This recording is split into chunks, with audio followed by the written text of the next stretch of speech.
In the previous few videos, I've introduced you to the idea of acceleration. One way of defining the acceleration is that it is the amount of velocity change per time. I've also introduced you to the idea of a constant acceleration. We say that an object has a constant acceleration when the velocity of the object changes by equal amounts in equal time intervals. In this video, I'm going to introduce you to some of the equations that we can use to solve problems involving objects moving with a constant acceleration. I'm not going to show you all of the equations we're going to be using in this video. I'm going to show you 3 out of the 5, and then once we've had some practice using the first 3, I'll show you the other 2 in a later video. All right, so let's say that we have a car driving along the x-axis. The car has a constant acceleration. Let's say that at the initial time, t0, the position is x0 and the velocity is v0. At a later time, t1, the position is x1 and the velocity is v1. We'd like to be able to write down some equations which relate the kinematic variables at the later time to the kinematic variables at the earlier time. To get our first equation, let's go back to this definition of the acceleration here.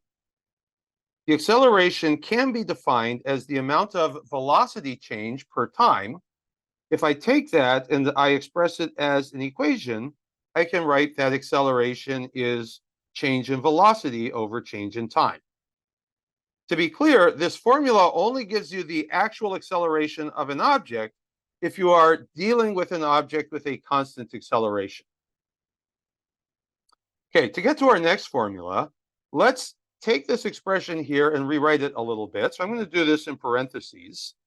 That delta v there can be written as change in velocity, which would be final velocity minus initial velocity. The denominator I will continue writing as delta t. We then have acceleration equals v1 minus v0 over delta t. And if I now solve this for the final velocity, I can write v1 equals v0 plus a delta t.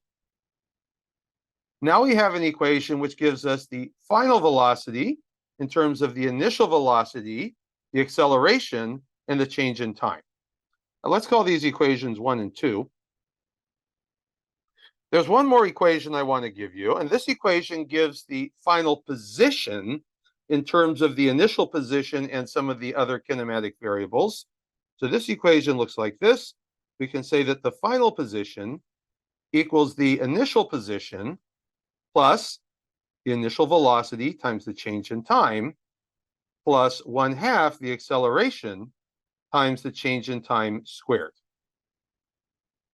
To be clear, anytime a delta t appears in these formulas, we understand that delta t refers to the final time, in this case t1, minus the initial time, in this case t0.